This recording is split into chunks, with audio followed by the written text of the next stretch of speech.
Hola a todos y bienvenidos a Start the Week. Hoy tenemos de invitado a Roberto Senabre. ¿Qué tal? ¿Qué tal, tío? ¿Cómo estáis? Muy bien, ¿tú? Bueno, Muy bien. lo primero de todo y lo más importante. Roberto, ¿qué es Muzdesk? Lo primero es que se pronuncia Mazdesk. Mazdesk, perdón. No, broma. Pasa bastante, no te preocupes. Al final, lo de escoger los nombres, excepto a veces, se nos da un poco mal. Mazdesk es un estudio de desarrollo de software para tiendas de comercio electrónico especializado en Shopify. Entonces creamos productos que ayudan a las marcas a mejorar sus operaciones para que sean más eficientes dentro de la plataforma Shopify.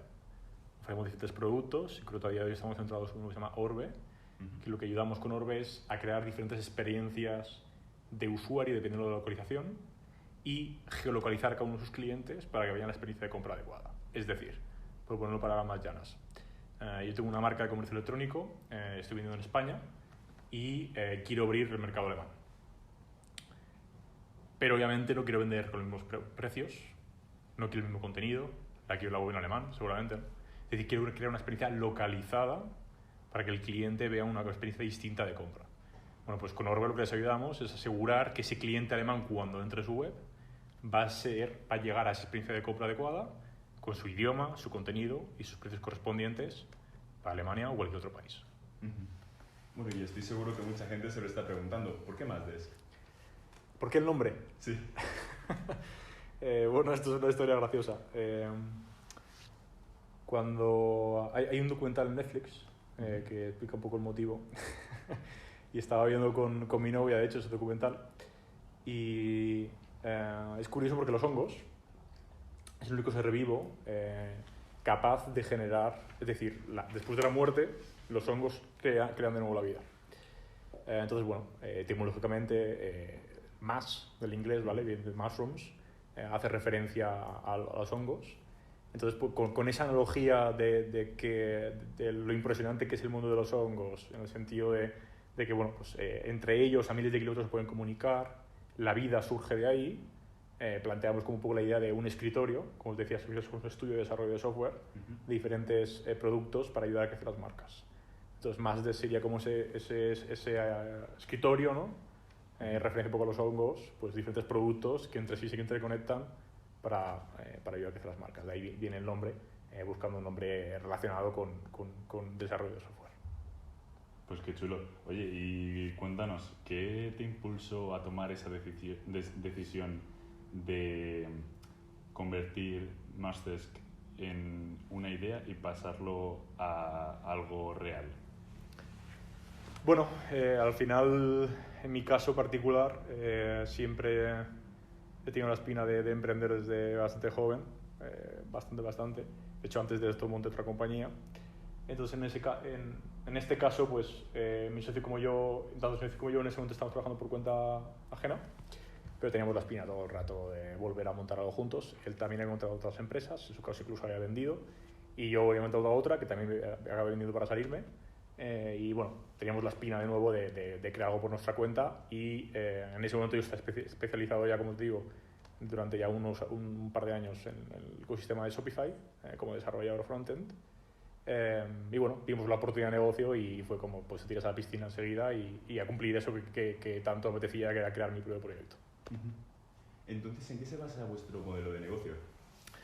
Nosotros empezamos con un modelo de negocio de agencia, ¿vale? Probablemente de desarrollo de servicios de software, para diferentes marcas de comercio electrónico. Borliving Yoga, Lady Pipa, Paloma Ghoul, pues bueno, como puede ser Blue Project, Blue Banana, etcétera, Sí. ese tipo de marcas, ¿vale?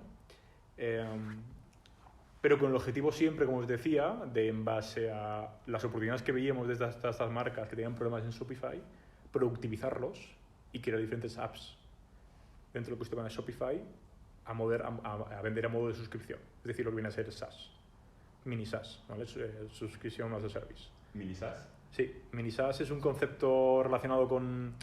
bueno, se dice así un poco en la comunidad anglosajona, cuando creas aplicaciones dentro de un ecosistema. Es decir, igual que puedas crear una app dentro de la App Store de Apple, de iOS o de Android, pues igual que existe la App Store de Apple, existe la de Shopify. Entonces, estos mini SaaS son mini productos que vendemos a modo de suscripción a todas estas marcas. Entonces, haremos una solución, vendemos en volumen a muchas de ellas y nos pagan de forma recurrente todos los meses. Entonces, como os digo, cada uno de estos productos, pues el modelo de negocio es de recurrencia, ¿no? Si el producto vale $50 al mes, pues pagan $50 todas estas marcas de forma recurrente. Esto sería una parte de que lo que digo que lo que nos enfocamos, al modo de producto, y luego la otra parte con la que empezamos y la que hemos acabado pivotando, que es de agencia, que también es de nuevo de modelo de suscripción. A mí me encanta la suscripción porque es el mejor modo de negocio. Entonces, bueno, en este caso era como sitio as a service, ¿vale? ¿Qué implica? Pues bueno, a nivel cualquier marca en Shopify, sobre todo, tiene muchísimos problemas técnicos, que aunque Shopify a mí me encanta, sobre todo por la visión que tiene cerca del mundo del emprendimiento, está muy, muy relacionada. Su visión es que debes de centrarte en lo importante que es vender. El software, la tecnología, debes dejarlo en una plataforma como Shopify, pero aún así hay muchísimas decisiones de negocio impactadas por la tecnología que necesitas un apoyo de alguien que te las solucione. Entonces, por esa parte, como os decía, como ese modelo de Sitio as a Service, ayudamos a todas estas marcas, sobre todo en Shopify Plus, que son marcas de un tier bastante más alto, a crecer y desarrollarse en la plataforma.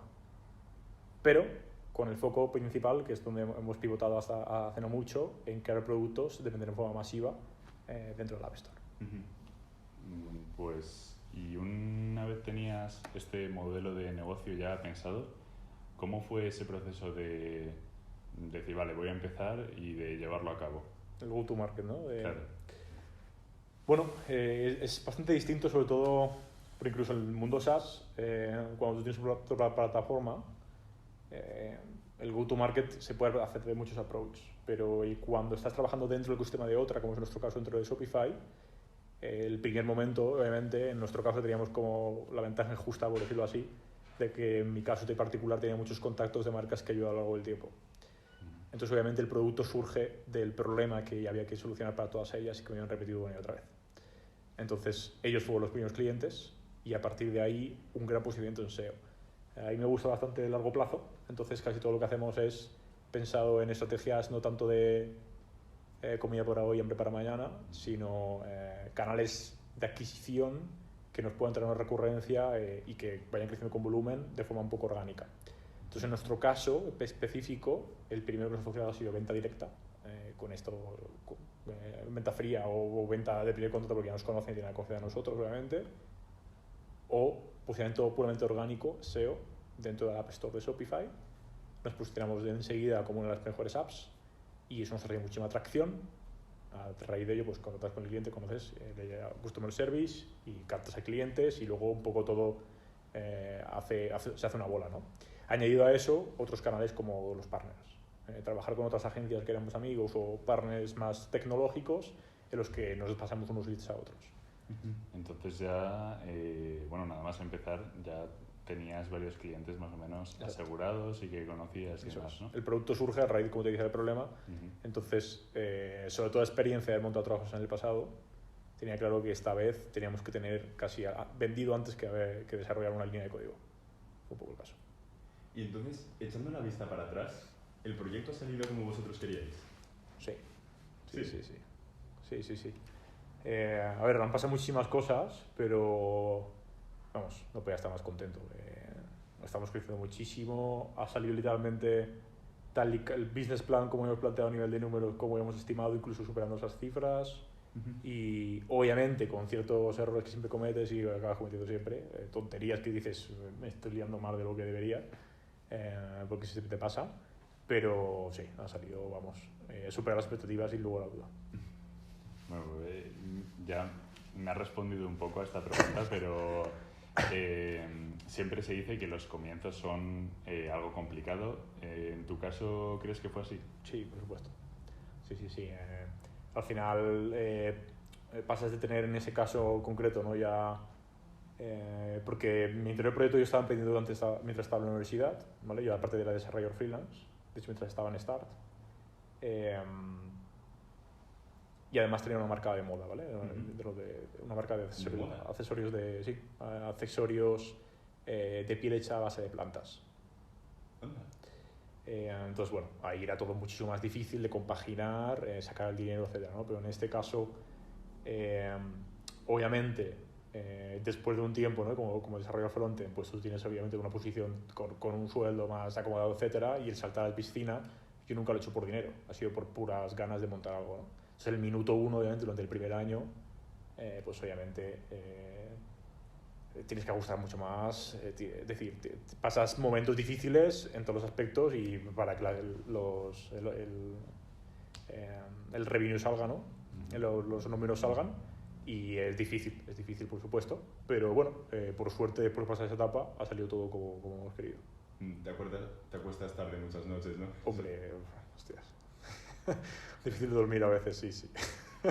Pero por fin ya estamos en un punto ahora en el que ya eso como que se está quedando un poco cada vez más atrás. Sí.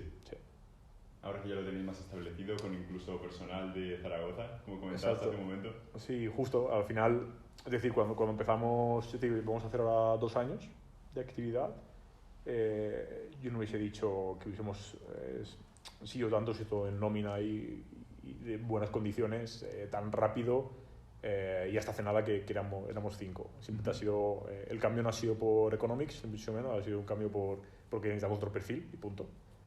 Y bueno, la verdad que ha sido es todo genial. O sea, es decir, al final el más estrés es propia responsabilidad que te pones tú, pero lo que es a nivel de negocio, que a lo mejor hemos vivido más un poco más de ajustado de dinero o de programas, puede surgir al principio, pero bueno, la situación ahora ha cambiado muchísimo. Sí. Perfecto. Bueno, ahora vamos a pasar un poco la entrevista al lado más personal. Te quería empezar preguntando quién era Roberto antes de Masters y cómo pasamos del Roberto adolescente de bachillerato y que estaba ahí a punto de entrarse en la vida universitaria al Roberto de ahora que pues, tiene montada esta empresa. Hostias, buena pregunta, difícil de contestar. A mí me cuesta definirme también, porque no me siento raro, ¿no? Pero bueno, creo que es una persona bastante inquieta y muy curiosa. Entonces, la pregunta sería ¿cómo era el Roberto de antes, ¿no? O por afinarlo un poco, a ver para responderte bien, para irme por... Un poco cómo ha sido tu evolución. Y te diría un poco, pues es una persona a nivel profesional más madura, menos flipada, es decir, sigo siendo un flipado, pero no tanto, ¿no? Algunas cosas, tiene los pies más en la tierra y con muchas ganas de seguir comiéndome todo lo que pueda y hacer algo grande, ¿no? Pero bueno, como más maduro. ¿Y entonces qué opinas acerca del mundo del emprendimiento, de esa llamada que le entra a tanta gente de hacer algo más con su vida, de que le entra la curiosidad y el interés de hacer algo más? Porque tú mismo has dicho que quieres hacer algo grande, pero ¿a qué te refieres exactamente? Es que es algo difícil porque tampoco te sabría decir, ¿eh? Yo creo que, es decir, no me atrevería porque no tengo la respuesta. Yo no sé por qué. Es decir, al final es como... No sé si habéis visto el musical de Hamilton de Disney Plus, que está en Disney Plus, que es un musical muy famoso en Estados Unidos. O incluso habéis leído la biografía sobre Alexander Hamilton, que fue uno de los padres de la Constitución de Estados Unidos. Pero el musical hay una cosa que pone muy guay, que yo creo que puede estar relacionada. Es como que yo creo que en el fondo, o sea, tampoco lo tengo claro, ¿eh? Es un poco, ya te digo, yo creo que esto es divagando hasta entender el por qué te llama eso, te apetece. Pero yo creo que en el fondo todo el mundo tiene ganas o le surge esa chispa porque quiere dejar su huella, es decir, quiere dejar un poco su legado, de alguna forma, ¿no? Yo creo que es un poco ahí donde surge todo. Alguien tú quieres hacer un tipo de impacto de alguna manera para dejar tu legado, ¿no?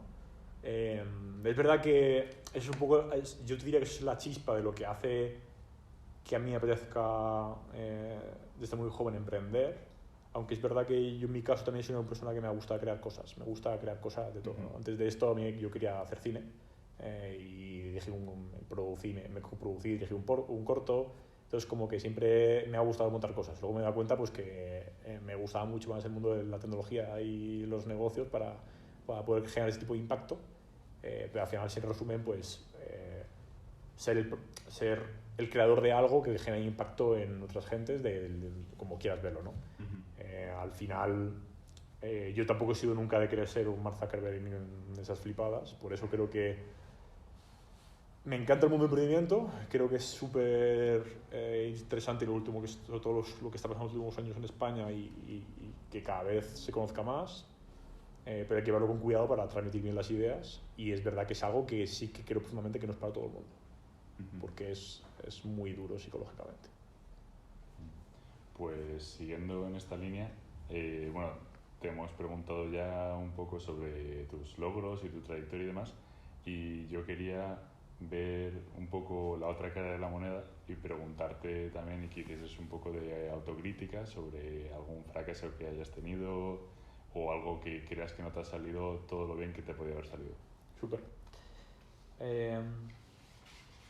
Mira, un fracaso muy grande que tuve en la anterior compañía, como os decía antes, monté una marca de accesorios hechos a base de plantas, eran accesorios de moda, un mousepad, una alfombrilla de escritorio, y el material, ¿vale? Era a base hecho de un cuero hecho de cactus. En lugar 100% de animal, estaba hecho de cactus y un cuero bastante innovador. Entonces montamos esta marca que tenía su público y obviamente surge también por necesidad mía de que quería solucionar ese problema. Pero uno de los mayores errores que cometimos, para nosotros para lanzar la marca hicimos un crowdfunding. En cierta manera creo que viéndolo desde retrospectiva me obsesioné con ese método para validar el producto cuando no era necesario. Sobre todo que a día de hoy no creo que sea un método acorde para una marca de e-commerce. Creo que hay muchísimas formas de hacerlo y el crowdfunding es un método demasiado caro y que no te aporta mucho, ¿vale? Por no aportarte casi nada. Y en nuestro caso lo que nos ocurrió no es tanto el hacer la campaña de crowdfunding, sino el obsesionarnos con hacer un producto demasiado perfecto. No haber lanzado cuanto antes y pivotar. Acabamos haciéndolo, pero a base de hostias. A base en este caso la campaña no llegó a terminar el 100% objetivo de facturación, el mínimo para producir estas unidades, y el mayor fracaso sería ese, ¿no? Estar mucho tiempo invirtiendo en hacer esto, no solo tiempo y trabajo, sino dinero, para luego algo que podía haber hecho muchísimo antes y a partir de ahí pivotado. Entonces, cuanto antes el error catastrófico de ser demasiado perfeccionista o pensar que el producto no está listo todavía cuando lo había estado, pues para mí es de los mayores errores que he cometido. Se ha junto contra 300.000, pero eso es el que a lo mejor que más tengo presente. Ostras. Bueno, y después de haber contado tanto acerca de tus aprendizajes a lo largo de todos estos años, me gustaría saber en qué ha derivado todo esto. Es decir, hoy en día, ¿cómo es tu día a día? ¿Cómo lo describirías para la gente que nos está viendo? Vale, es decir, ¿cómo es mi día de trabajo? De trabajo, personal, ¿cómo se diferencia sobre todo en relación a cómo empezaste? A cómo empecé con esta compañía. Sí, con esta. Vale. A ver, también por poner un poco en contexto, nosotros somos una empresa en remoto, 100% remoto desde el día 1, horario flexible, asíncronos, ¿vale? Intentamos cumplir todo un poco eso, porque para nosotros es como un perk interesante para todo el equipo de tener esa flexibilidad laboral. Entonces, bueno, obviamente desde el minuto, aunque tú quieras hacer esto del minuto 1, cuando empiezas el minuto 1, lo de asíncrono, horario flexible, se lo cree su puta madre, porque al final tienes que estar todo el día trabajando, ¿no? Y de echarle mucho para que funcionen las cosas. Y sobre todo, como te decía, cuando nosotros empezamos con este modelo primero de agencia, pues un modelo que te consume mucho y que tienes que estar muy atento. Entonces es verdad que empezó trabajando 12 horas al día sin parar, fines de semana, como siempre. Es verdad que soy una persona que he sido muy así siempre, es decir, soy un workaholic de manual. Y he aprendido a ser menos workaholic para estar más sano mentalmente, para ser mejor en mi empresa. Es verdad que es un poco, si lo piensas, decir, hostia, sigue teniendo el mismo problema, porque al final lo que estás haciendo es ser menos workaholic con el objetivo de estar más sano para tomar mejores decisiones. Conclusión, trabajo menos por el puro hecho de que creo que así irá mejor mi empresa. Pero bueno, creo que a día de hoy he mejorado muchísimo. Y soy capaz de desconectar muchísimo más, pero muchísimo más, y me viene muy bien. Entonces, pues pasaríamos un poco de ser ese workaholic sin parar a todas horas, incluso fines de semana, a cada vez menos, y de verdad cubriendo el trabajo remoto flexible. Entonces, a día de hoy, pues bueno, hay días que puedo empezar a las 10, hay días que empiezo a las 11, hay días que empiezo a las 8 de la mañana, hay días que trabajo 2 horas. ¿Y tú has notado una mejora en tu productividad de esta manera? Sin lugar a duda. Pues me alegro mucho. Sin lugar a duda. Y bueno, ¿cómo fue? Porque estudiaste tú. Yo estudié Administración de Empresas. Ah, ok. Pues sí, entonces tiene más que ver. Porque Sí. te iba a preguntar que cómo fue el paso de tus estudios a meterte en este mundo del emprendimiento. Claro, mi caso es que es distinto, es decir, como decía, incluso antes de llegar a la universidad, yo ya sé que quería emprender y había intentado hacer algo, pero no había hecho alguna cosa, pero nada serio.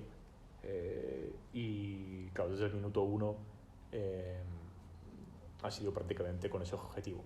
Si estudié la carrera fue por ese objetivo, nunca lo hice por otro, simplemente por montar algo por mi propia cuenta. Bueno, entonces también, dado que eres fundador, sí que me gustaría preguntarte, ¿cómo lidias día a día con la carga? Bueno, a lo mejor para ti es, incluso lo disfrutas, ¿no? Dado que te gusta tanto trabajar, pero ¿cómo lidias con la responsabilidad de ser fundador y saber que tanta gente depende de ti? ¿Tienes algún principio clave Mira, que te lleves pues por bandera? eso es verdad que sería un punto que creo que por mi personalidad al principio me afectaba mucho. Y he aprendido con el tiempo, es un poco lo que te diría, que a lo mejor es madurar también incluso en este concepto, de al final de relativizar un poco todo e intentar, porque al final si lo piensas, esa carga te la estás generando tú solo, es decir, todo es psicológico. Entonces, pues teniendo eso en cuenta y obviamente haciendo cosas para yo sentirme tranquilo mentalmente, la diferencia a lo mejor con nosotros es que mi socio desde el minuto uno hemos intentado crear una compañía rentable. No somos muy a favor de los venture capitals o de inversión privada, a no ser que sea estrictamente necesario, que tengamos un proyecto proclive a ello, ¿no? Entonces yo creo que también ese control del flujo de caja desde el minuto uno, en base a nuestra experiencia anterior, más cada vez intentar reutilizar las cosas, me hace estar bastante tranquilo justo a ese aspecto, bastante feliz y tranquilo, porque creo que lo estamos haciendo bastante bien. Se nota ahí esa carga importante de la experiencia pasada. Bueno, de las hostias. Sí. Y que al final ha conseguido bueno, que esta empresa empiece bastante bien desde el primer momento, ¿no? Tal cual. Qué bien. Pues te quería preguntar un poco por gente a la que admiras. Hostias. Gente a la que admiro. Tengo bastante gente a la que admiro, en verdad, pero a ver, por ponerte un par de ejemplos, es decir, obviamente pues cualquier tipo de emprendedor siempre lo he admirado bastante y bueno, pero ahí para más concretos, una persona que me gusta mucho, sobre todo como hace management, no es tanto emprendedor, pero es por cómo gestiona y cómo lleva todo en su día a día. Una persona que me gusta mucho es Bob Iger, del CEO de Disney actual, de Disney. Que bueno, no lo fue durante un tiempo. Hay un libro muy chulo, interesante, que habla cómo ha hecho su trayectoria en Disney. Y es una persona que admiro porque a nivel business, a nivel de negocio, me gusta mucho cómo piensa su día a día. Y esto hace mucho hincapié en lo que hablábamos antes, del cuidar tu salud personal y el tener tiempo para ti, ¿no? Porque al final eso repercute en lo otro. Entonces hay veces que, sobre todo es curioso, nosotros no tenemos ni puñetera idea sobre eso. Y ojalá algún día, pues en las circunstancias, pueda aprender más o intente desarrollarme ahí, pero es verdad que en cierto nivel de escala de un negocio, creo que hay veces que tienes que estar más dedicado a tener tiempo para ti en un entorno, porque al final las mejores ideas de gestión te surgen en entornos que no son el propio trabajo día a día de ejecución, ¿vale? Pero obviamente pues bueno, también me gusta mucho la biografía del fundador de Nike, también una persona que me parece súper interesante, o sea, a nivel de emprendedor puro y duro. Y un ejemplo clásico, pues Steve Jobs. Por ejemplo, los fundadores de Revolut me parecen los tíos bastante cracks. Es toda una trayectoria bastante interesante y bueno, no te diría, el problema está en que a lo mejor toda esta gente me ha influido más en el pasado. A día de hoy no tengo como una persona que me inspire 100%.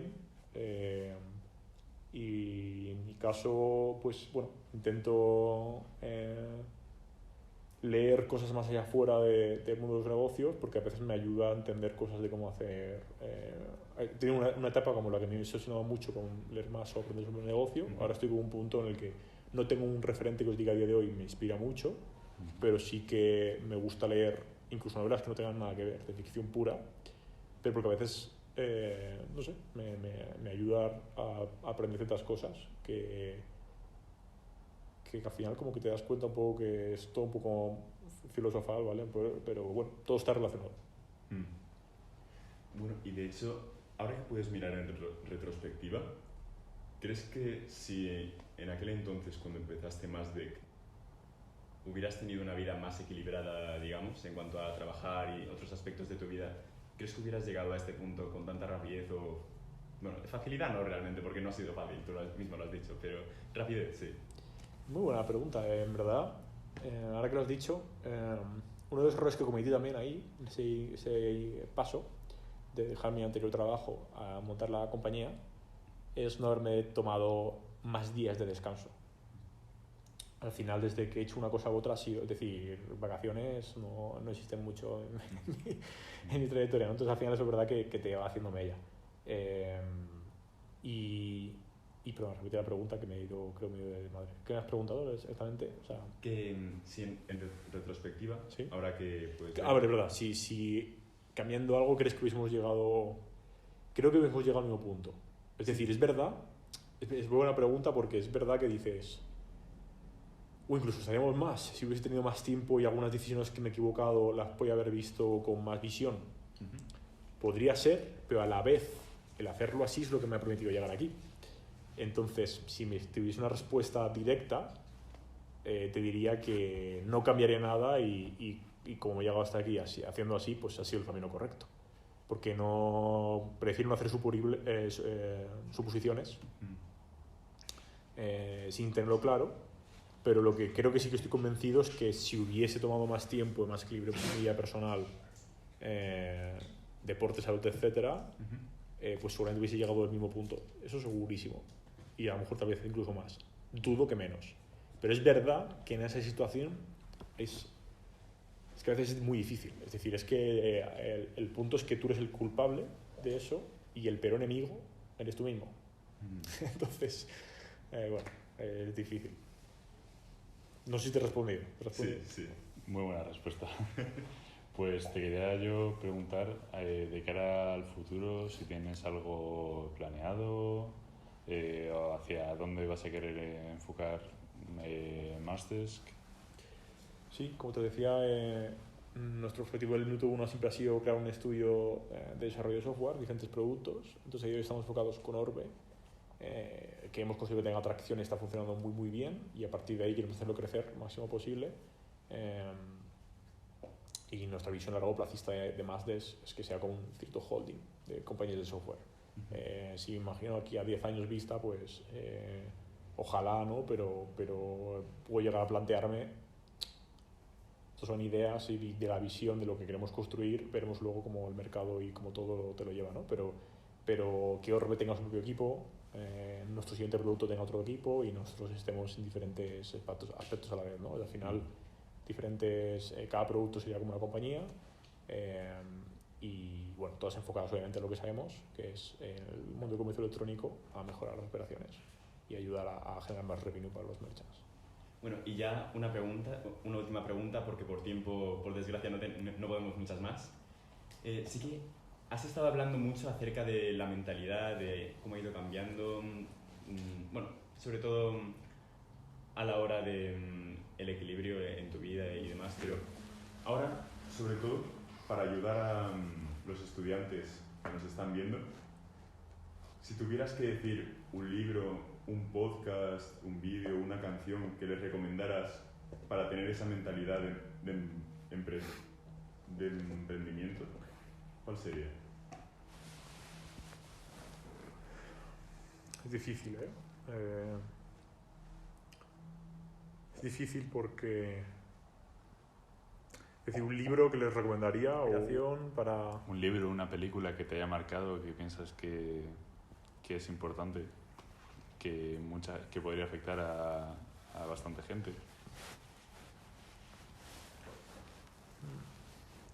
Sí que tengo, déjame pensar un segundo porque sí que pueda...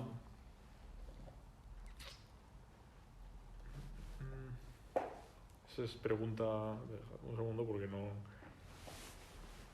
Sobre todo por no decirte algo, porque te diría, por ejemplo, el libro que está diciendo de Bob Iger, pero claro, tampoco tiene tanto que ver con emprendimiento.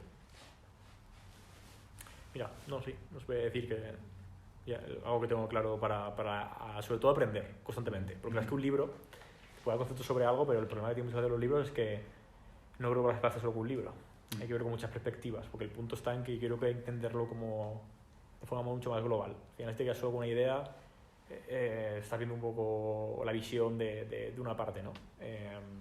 Pero bueno, no sé si lo has dicho alguna vez, pero recomendaría a cualquier estudiante que escuches el podcast de ITNIC, de Factorial, bueno, ITNIC, que es el grupo, y Factorial, porque es de los podcasts de contenido en castellano, al menos, que he escuchado, que más te ayuda a aprender y a entender cada vez más conceptos. Al final, hay muchas cosas que empezarás a escuchar al principio. Yo lo hice cuando estaba en ese momento, estaban empezando, estaba en la universidad, y hay cosas que no entendías nada de qué cojones estaban hablando, pero a consecuencia de escuchar mucho, al final te da un bagaje brutal, ¿no? Entonces, mira, te diría como un recurso que creo que todo el mundo debería escuchar, que al menos que le guste el emprendimiento, para entender más global. Y obviamente, pues este podcast, ¿no? Desde luego. Pues, Roberto, de verdad ha sido un placer haber podido hablar contigo un Igualmente. buen rato. Muchísimas gracias A vosotros. Nos ha encantado tenerte y Y pues mucha suerte, la verdad, con Mazdek. Gracias. Espero que te vaya muy bien. Igualmente. Un gusto.